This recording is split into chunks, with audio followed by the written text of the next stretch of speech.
the motion of heaven technique in KhemAstroMath. At the Committee of Ancient Astronomical Mathematics, we utilize a technique known as the motion of heaven. What is the motion of heaven? The motion of heaven is the ability for the astronomical mathematician slash KhemAstroMath soldier, astrologer, to be able to calculate, mentally calculate, what sign is rising on the tropical ascendant at any time, any place, and anywhere on the planet, without the use of astrological software or even having to refer to a table of houses. This can be done in a very efficient and proficient manner. But even though it can be done very quickly and looks easy from the outside looking in to the lay person, it is a rather advanced process of thinking that needs to take place in order to perform the particular technique. Now, example, the time right now, I'm in London, UK, 51 North Latitude. Well, it's 51:52. It's between 51:52 North Latitude where I am in London, UK. And right now the time is 12th of August 2024 at 1600 hours and 30 minutes. Yeah, I instantly know that Sagittarius is rising. I don't need to calculate anything. I don't need to use software to calculate that. I don't need to look at a table of houses. I don't need a calculator. I know within my mind through a quick look at the time and mental calculation that Sagittarius is rising. I know that Sagittarius is rising by about, let's see, about 9 degrees, 10 degrees, something like that. So how am I able to do that? If it was, for example, say 1000 hours and 45 minutes on the 12th of August 2024, I would know that the sign on the tropical ascendant would be Libra. I know Libra will be rising at that time. Or if I picked another time, say, let me see, if it was the 12th of August 2024 at, say, 2300 hours and 30 minutes GMT BST, I would know that the sign on the tropical ascendant would be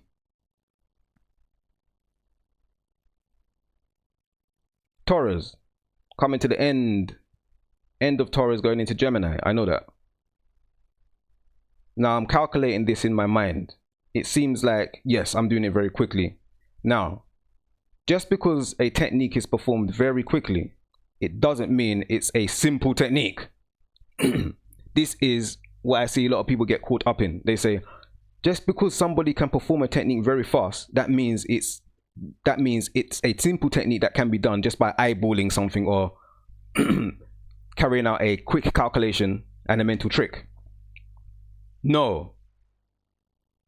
A lot of the time, a technique that is performed with relative ease by someone who's advanced in what they're doing in terms of being advanced in their discipline is usually because they went through a lot of rigorous training, painstakingly going through a lot of trial and error, and have been able to get to a very high level of advancement in terms of their understanding of the technique, and thereby are able to perform it very quickly with relative ease. Yeah, it doesn't mean that the technique is simple. Don't fall for that, because you get trapped. Yeah. Now, that is the motion of heaven, what I just showed there. Yeah, it's not a problem to calculate what sign is rising. Yeah. How did I get to the point of being able to do that? Well, let me give you some background. Back in 2012, when I decided to get back into studying astrology, I said, let me look carefully and get back into studying astrology, and let me study Western astrology in depth. And at the time, I was reading a lot of people on the street. Random people, reading members of family, reading random people on the street, strangers. And what would actually happen is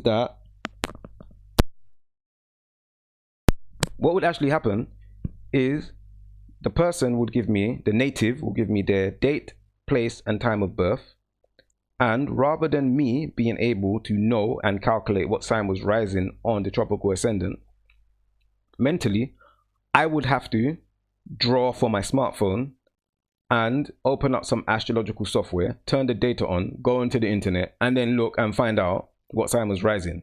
And for me, not only did it take up unnecessary time, but I also felt a sense of incompetence within myself. I thought, how can I call myself an astrologer if I have no idea what sign is rising on the tropical ascendant unless I look at some type of astrological software in order to calculate and ascertain what sign was rising? I thought to myself, that does not make any sense to me. I had a strong intuitive sense within myself that astrology should be carried out with the astrologer being able to calculate what sign is rising without astrological software. All right. Now, in ancient times, the ancient astrologers of old did not have astrological software. Why did they not have computers or astrological software? The reason why they didn't is because after the last cataclysm that took place, their technology that was extremely advanced was lost. And therefore, as a result, they were back to the Stone Age and therefore had to use their minds and the tools that they had. Yeah, pieces of stone, pieces of wood, writing things down, looking at the sky, calculating where things are. That's what they needed to do. And as a result, they became, as far as I'm aware, they became extremely proficient at calculating where the planets are and what sign is rising at any time, any place, anywhere on the planet without a problem and without astrological software. They had planetary tables, or Zijs, or the Zij, as they were called. And those planetary positions, the Zij, that we call Ephemeris today, they weren't always accurate in terms of the positions of the planets. All the Ainamshas of the planets weren't always in the correct places. Some of them were wrong. But they were able to calculate and create astrological charts together with accurate tropical ascendants without utilizing astrological software. And for me, I thought that an astrologer operating within the modern world should also be able to do the same. So what I did, I decided to go through the rigorous training of learning to calculate a astrological chart by hand. I learned, draw for the ephemeris, go for the look at the table of houses, yeah, and got a piece of paper, a pencil, a protractor, a ruler, a calculator, and my mind. And I learned to create charts by hand. That was like in 2012. Now, it felt very familiar to me to be doing it. Extremely familiar. It felt like I was remembering how to calculate charts by hand rather than learning something for the first time. And I got to the point where I was carrying out the entire process on such a regular basis that it got to the point where I was able to create charts by hand, pen and paper, calculator, and my mind within 5 to 8 minutes. Very, very, very quickly. And then it got to the point where it dawned upon me. I said to myself, if I can do this, then I should also be able to carry out the entire process within my mind. And I should know what sign is rising as well. Now, at the same time I was doing that, I also, at the same time that I was calculating charts in my calculating charts by hand, I also took it upon myself to study the position of the sun and look at when he ingresses into each tropical sign, each astrological sign, so each solar month, and then make a note of how long it takes each sign to rise. I looked at what time sunrise would be when he ingresses into a particular astrological sign and what time sunset would be, as well as how long it takes each of the 12 signs to rise throughout the diurnal and nocturnal period, throughout the day and the night. Yeah, I did this in conjunction with, I have a telescope. Yeah, I was given a telescope when I was 11 years old. And at the time in 2012, I still had access to this telescope, and I also had access to astronomical software known as Stellarium, which allows you to have a view of the sky and know where all the celestial heavenly bodies are at any time. Because although I had a telescope, and I still have it right now, in London, UK, there's a lot of light pollution, there's a lot of smog, and sometimes the sky is not clear. So I was leaning further and more towards looking at utilizing Stellarium to analyze what's in the sky, what's in the heavens. And I used that in conjunction with astrological software online to study how long it takes each sign to rise when the sun is in particular signs throughout the whole solar year. So what I would do, I would write down when he, say for example, ingresses into Aries, and then I would get a piece of paper and I'd write down all of the 12 signs, and utilizing Stellarium as well as astrological software that I was utilizing online at the time, I would say, right, Aries, he's in Aries, he's rising, sunrise when the sun is in Aries. Okay, 0600 hours or 45 minutes. Then I would say, how long does it take Aries to rise? Then I'll see it's 51 minutes. I'll say, right, 0600 hours, 45 minutes. Then I'll add 51 minutes. And then write down how long it takes Taurus to rise. And I'll do that throughout the whole diurnal and nocturnal period by projecting it on the software itself and looking at Stellarium, and then ascertain how long it takes each sign to rise. And then I would have 3 lots of 4, so 12 signs in total, and therefore 12 times that each sign would rise and how long it takes each of them to rise. And then I would memorize all of that and walk around with that in my mind throughout the whole solar month, making an adjustment each day by 1 degree of arc to make an adjustment for the motion of the sun within that sign, and then make an adjustment of the average time of 4 minutes to calculate how many minutes earlier each sign would rise per day based upon how far the sun has moved throughout each day. I would do that for the whole solar month, and it got to the point where I would do this and be able to be walking on the street, and I was practicing. It got to the point where I was practicing Horary astrology regularly, and somebody would come to me and say, oh, can I have a reading?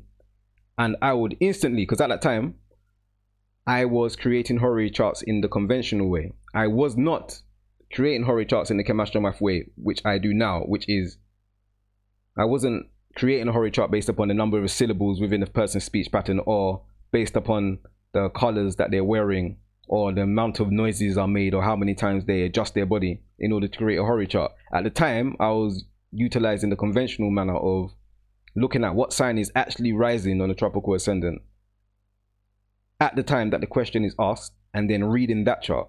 So if I was reading somebody on the street via Horary astrology, what I would do is, as soon as they asked me the question, I would then be able to look at the time on my watch or on my smartphone, and then from there know exactly what sign would be rising. And then I'll say, right, this is a sign that's rising at the time the person asked me the question. These are the positions of the planets, because I had the habit of, and I still have a habit of, memorizing all the positions of the planets in the Ephemeris by studying Ephemeris the day before. And then the person will ask the question, I'll say, right, this is the sign that's rising, these are the positions of all the planets. And then from there, I'll be able to just delineate the Horary chart on the spot. And it cut out a lot of time. And I found that the accuracy increased as well as a result of not having to take out my smartphone and then go on the internet and then try and find out what sign is rising. I had more of a connection to the sky, more of a connection to the motion of heaven, and allowed my intuitive side as well as my logical side to work in equilibrium with one another without one inhibiting the other. Yeah. Now, writing down and making a note of how long it takes each sign to rise each time the sun ingressed into a new tropical sign, and then memorizing the rising times and the times that these signs will rise, and keeping that working knowledge in the back of my mind, working in the background like a computer subroutine. I did this process, and I'll do this every day without fail from 2012. I did that from 2012 to up until 2019. So like 7 years I did this. And I remember it got to the point where, I think it was like around 2015, 16, where I got to the point where I would be not even paying attention to what sign is rising. I'll be doing something else, like concentrating on cooking or watching a YouTube video. And then all of a sudden, my intuitive sense, gut instinct would say to me, tell me that a different sign is rising. For example, Cancer would be rising, and then I would go to the kitchen and start cooking. And then all of a sudden, I get this intuitive sense where I become more alert, and something just says, Leo's rising. And I could just feel that the ascendant changed from Cancer to Leo, like a sixth sense of the sky speaking directly to me. You get to that point where you create a connection with the heavens, whereby you can feel when certain things happen. Like you can feel when a planet ingresses into a new sign. You can feel when a different sign begins to rise. You can feel it, yeah, because it's a direct connection that you have, rather than the connection being from the sky to your computer or your astrological software and then to you. It's directly to you, yeah. That's what I found happening. So I did this over a period of like 7 years. Got to like around 2019 where I stopped writing down how long it takes each sign to rise each time the sun ingresses into a new sign, because I got to the point where the pattern kept on repeating, and I got to the point where I understood how long it takes each sign to rise, and I didn't have to keep on writing it down because it repeats. Yeah. And as a result of that, I became extremely proficient in understanding the motion of heaven and how long it takes each sign to rise and what sign is rising on the ascendant, and being able to calculate the Tropical-Ascendant anytime, any place, anywhere on the planet, regardless of the time of year and or time of day. Yeah. Now, what students are taught, students of KhemAstroMath, when we teach students the motion of heaven, we say to them, make a note of what sign is rising. Make a note of how long it takes each sign to rise when the sun ingresses into a new sign, and write it all down and memorize all of that. Keep that in your mind so that any time of day, somebody can say to you, what sign is rising? And you look at the time and you can instantly tell me, yes, bang, this sign is rising, without a problem, without having to look at software. All right. But we teach students to carry out this process over, ideally, for like 12 months, 6 to 12 months. So you have an understanding of how the sky behaves throughout a period of a year, and you know how the sky behaves when the sun is in each of the 12 signs. And then through memorization over that yearly period, you get to the point where you have a connection with the sky, and thus you become acquainted with the motion of heaven. Now, what you realize is that the intervals between how long it takes each sign to rise is somewhat uniform and fixed based upon the sign that is rising and the geographic latitudinal distance from the equator in the location for which you are calculating the motion of heaven. For example, I'm in London, UK. I know that Aries rises in about 51 minutes. Taurus, 60 minutes. Gemini, 107 minutes. Cancer, 150 minutes. Leo, 170 minutes. Virgo, 170 minutes. Or 171 minutes. Then Libra, 171 minutes. And then it starts to repeat, yeah, in the opposite direction as a result of the declinational equivalent times known as the Anticia in Renaissance astrology, or commanding and obeying signs. So then Libra will rise in the same amount of time as Virgo, you see.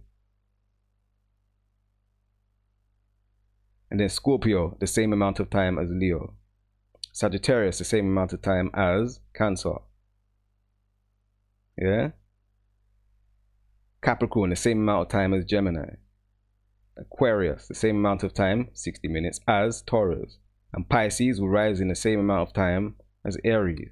All right. Now that is a topic for another discussion, because that's very important, understanding the declination or reflective corresponding signs in terms of rising times, because you need to understand that in order to be able to understand the declinational ecliptic equivalent positions of planets in relation to the solar lunar path of infinity, known as the figure eight that is created in the sky as a result of the declinational path of the sun.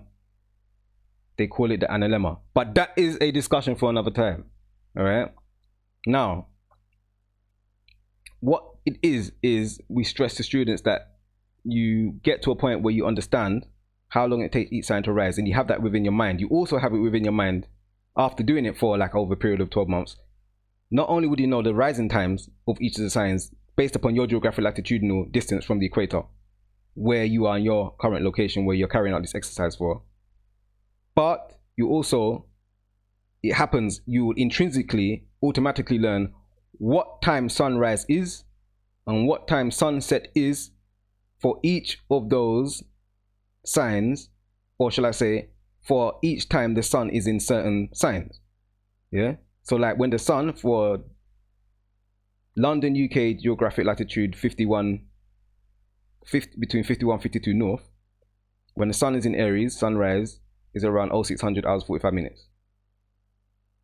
And sunset is around 1800 hours 45 minutes. And when the sun is in Sagittarius, sunrise is around 0700 hours 45 minutes, and sunset is around 1600 hours and 45 minutes. You learn all of this. It becomes natural to you to just go to it, because you have to know that in order to be able to start calculating how long it takes each sign to rise, and then knowing what sign would be rising at different times of the day. See what I mean?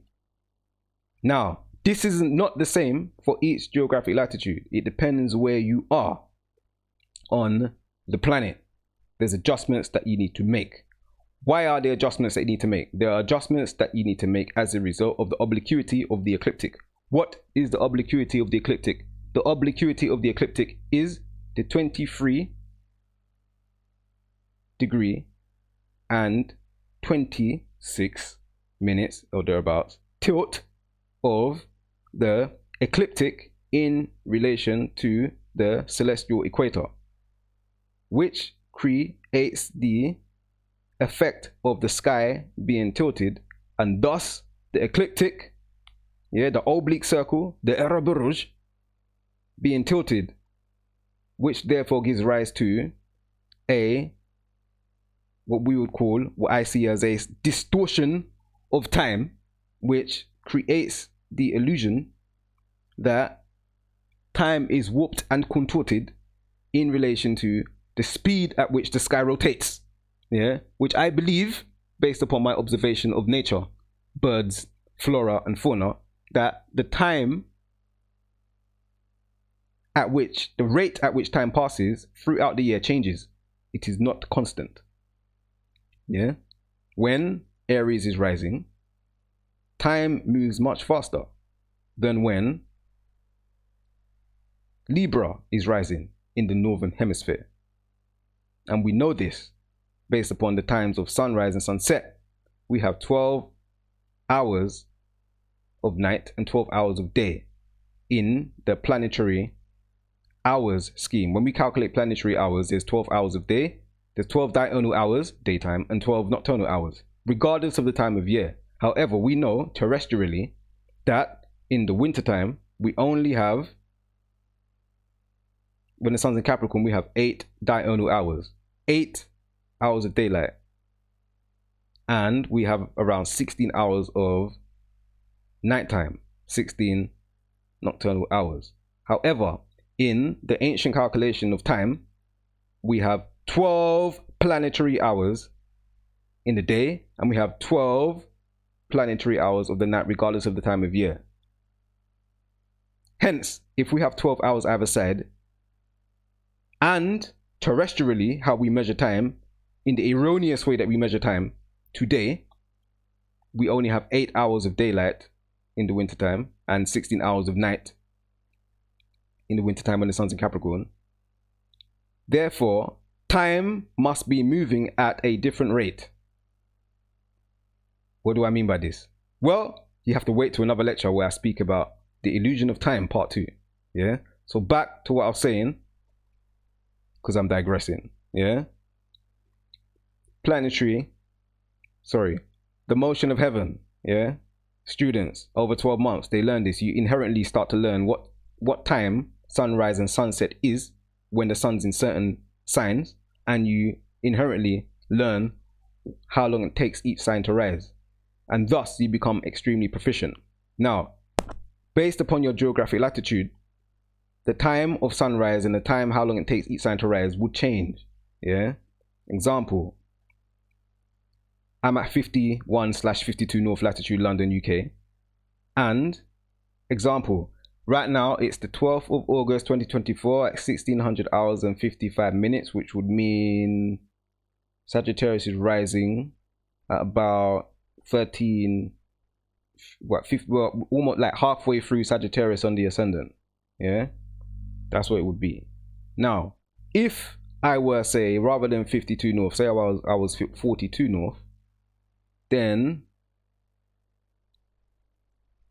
rather than being like about 15 degrees Sagittarius rising, it'll be about 19 degrees, because with each 5 geographic latitudinal degrees closer to the equator. So I'm north, yeah? So if I go from 52 north to 42 north geographic latitude, I'm going from north to south. So I'm going closer to the equator. With each 5 degrees of geographic latitudinal distance towards the equator, you need to make an adjustment and add about 2 degrees. So from 52 to 42, that's about 10 geographic latitudinal degrees. So you need to add about 4 degrees. So rather than 15 degrees Sagittarius rising, it'll be about 19 degrees Sagittarius rising. That's the adjustment you need to make, that I learned as a result of having to read people. And when I was reading over the phone, some people will be based in another part of the world. They'll tell me the time they were born. And then, based upon their geographic latitude and or the city that they were in, I had to develop a working knowledge of the different geographic latitudinal bands which are assigned to each city, and therefore being able to ascertain what adjustment I would need to make with regards to how much more degrees of ascension in terms of the motion of heaven, degrees of arc, I would need to add based upon where the person is based on the planet. So with each 5 degrees of geographic latitudinal distance towards the equator, there needs to be an addition of about 2 degrees of the motion of heaven. And when you move away from the equator, say going from south to north, you must minus those degrees. Yeah, that's the motion of heaven. That's one secret I've given away there, because that could trip you up with not understanding why things are working the way they are, why there's an extra degree or a decrease of how much degrees. And in the southern, like south of the equator, like Australia and parts of South Africa, yeah, there's a slight difference because of the speed of the sun and the speed of how we see light and how light bends, seems to bend from our perspective, but it's still similar. You go from the equator and you go further south, you're moving away from the equator, so you must minus those degrees, and you get closer to the equator, you go towards the north. When you're south of the equator, if you move towards the north, then you need to make that similar adjustment. You're going closer to the equator, so you need to add degrees of the motion of heaven in terms of degrees of arc. All right, and the signs of long and short ascension are also switched around, so you must also make that adjustment. Which I had a lot of fun with. when I was learning how to do this, all right? That is the motion of heaven. Yeah. As I said, 7 years of studying this, you get very proficient at being able to know what sign's rising. I was once speaking to a fellow astrologer in my local area. And I remember I was speaking to him. I remember the sun was in, where was the sun? It was December. I think the sun was in Capricorn or Sagittarius. And then I looked at the time and I said Capricorn's rising. Was the sun in Sagittarius? Was it Capricorn rising? Where was the sun? I don't remember where the sun was. Was it December? It wasn't December because the sun wasn't in. Anyway, I remember I was speaking to him and I said Capricorn's rising based upon looking at the time. And he said, how do you know that? I said, because at this time of the year, Capricorn, at this time of the year, based upon the position of the sun and the terrestrial time on the clock right now, Capricorn would be rising. And he said, but you done that quickly. Can you explain to me how it's done? And I said to him, I could explain it to you, but we will be here talking for a very, very long time in order to understand how it actually works.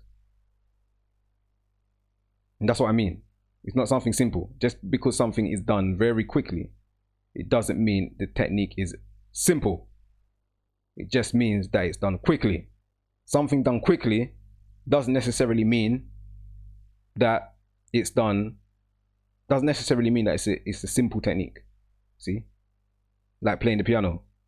You got Art Tatum or Oscar Peterson playing extremely fast runs on the piano. Extremely fast. Extremely complicated, but extremely quickly.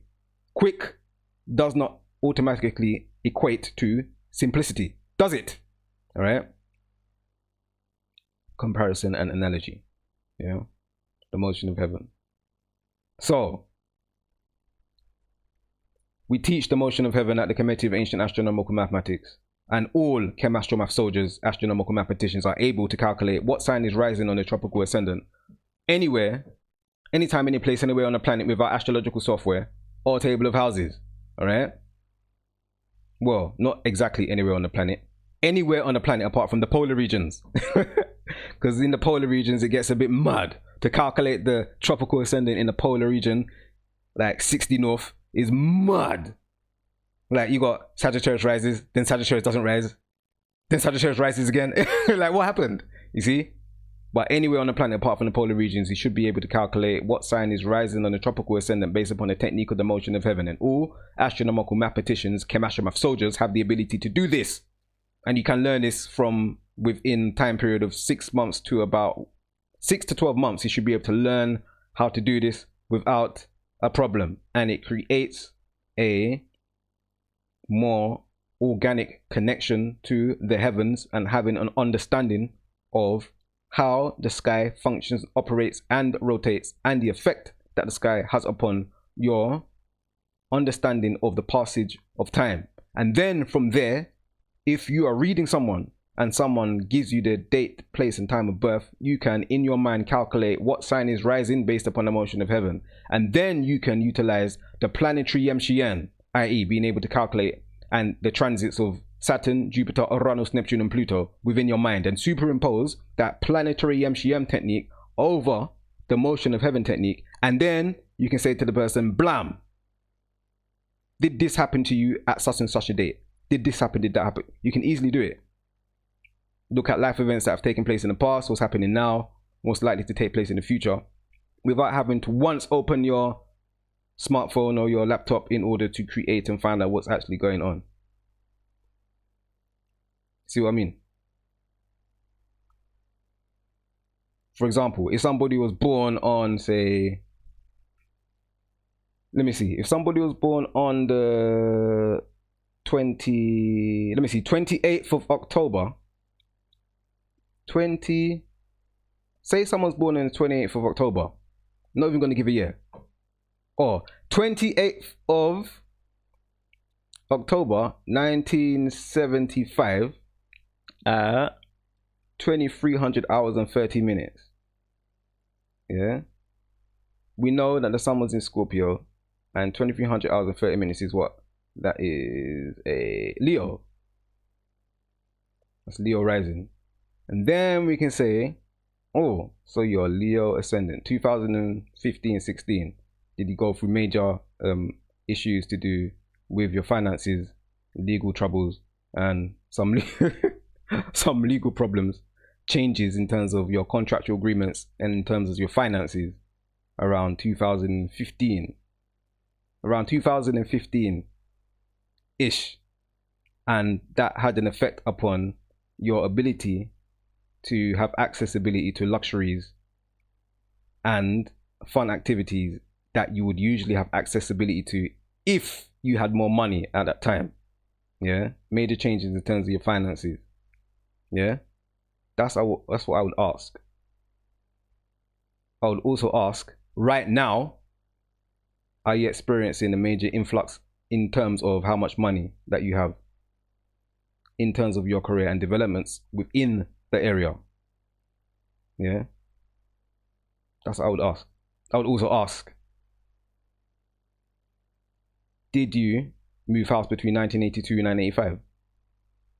You know, I would also ask, did you have a major improvement to your relationships around what, 1996, 97?